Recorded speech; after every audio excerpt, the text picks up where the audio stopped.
Good evening, fellow Toastmasters. Tonight, my speech is about the 4 communication styles that Toastmasters teaches us and how we can use that knowledge to communicate more efficiently and effectively, personally and professionally. The 4 communication styles are direct, supportive, initiating, and analytical.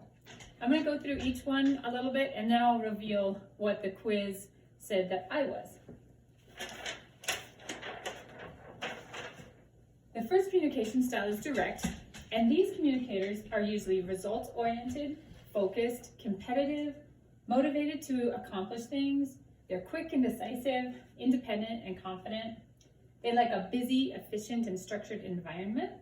They value results over relationships. They don't easily share their feelings, and they're fast and decisive. The next style is supportive. And these communicators are patient, cooperative, sympathetic. They're active listeners. They anticipate others' needs, prefer a relaxed environment to work in. They're calm and steady, but they may appear indecisive at times.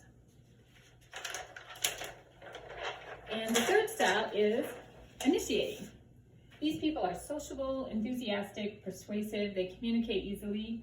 They're spontaneous and fun-loving. They probably know everyone else in the office and probably considered the life of the party. Relationships are important to them. They respond to praise and approval. Their pace is fast, but they may appear impulsive.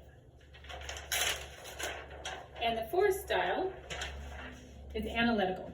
And these people are cautious, precise, disciplined, deliberate and methodical, diplomatic. They may be perceived as perfectionists. They're motivated by certainty, task-oriented, and like a lot of structure. So now the big reveal. The quiz that Toastmasters has you do on their website to decide which communication style fits you, drum roll, I tied. Direct and supportive. Initiating and analytical were also tied as my bottom 2. But this is really interesting to me because in my mind, direct and supportive styles contradict each other. A direct communication style is quick and decisive, while a supportive one may appear indecisive. Direct is competitive, supportive are cooperative.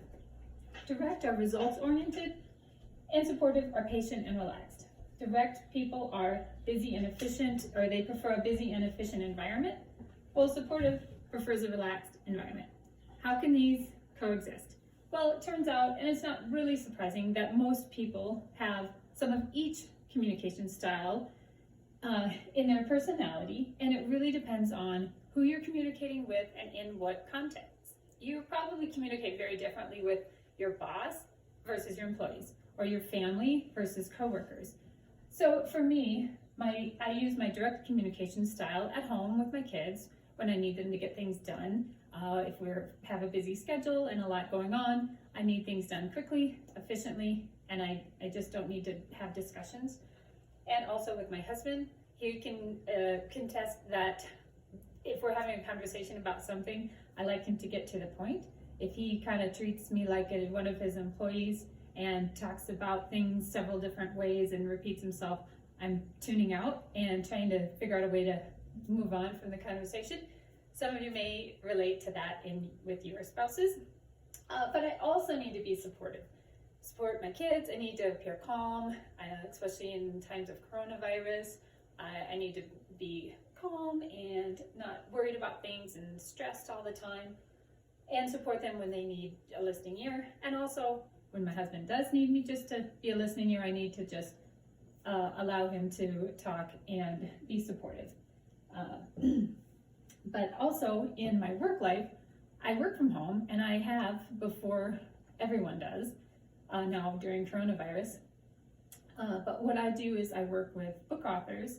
I do contract work and help them do marketing for their book. So with these people, I need to have a little of all of the communication styles to make sure they have confidence in my abilities, but also support what they need. And then as far as working with other people and understanding their communication styles, this is helpful for work and home. For work, for sure. I work with so many different types of people, from a mountain climbing poet to a Trump-loving comedian to history buffs. So everyone has their different style, and understanding how to communicate in a way where they'll respond and feel like they're getting value is important. And then also communicating with my family. For example, for my kids, if I'm going to assign chores. For my son, he's very direct, and he would rather me give him a list at the beginning of the week, exactly what I want him to do, when it needs to be done, and he'll take care of it. My daughter is more initiating. She would rather do chores together, where it's a little more social and a little more fun. And my husband, he's an engineer, so he's analytical. Well, if any of you know much about engineers, they like things done precisely. They think about exactly how it should be done. So I do what any good engineer's wife has learned to do. I hurry up and get all the chores done before he has a chance to either do them himself and take a long time doing them, or tell me how to do it. So that's how I deal with that. Another fun example of my communication style is supportive people don't like to be praised publicly. And when I was going through all of the qualities of all the styles, it reminded me of a time in our church a few years ago where I was picking up more volunteering opportunities and helping out more. And come to find out, one day in the bulletin, there's a little write-up about, thanks Carmen for volunteering and then new task I was taking on, and I was mortified. I was so uncomfortable. I don't like to be called out publicly and thanked at all. I don't even attend volunteer appreciation events. I feel like I'm not doing any more than other people do, so I like to just keep that behind the scenes. So really the moral of this story is everyone has probably at least one strength, in my case two, of a communication style that is more natural, but we all have aspects of all of them depending on the situation, personally and professionally, and who we're speaking with and working with. So we just can't put everyone all in one category. We have to remember that everyone has different, a combination of communication styles. Thank you.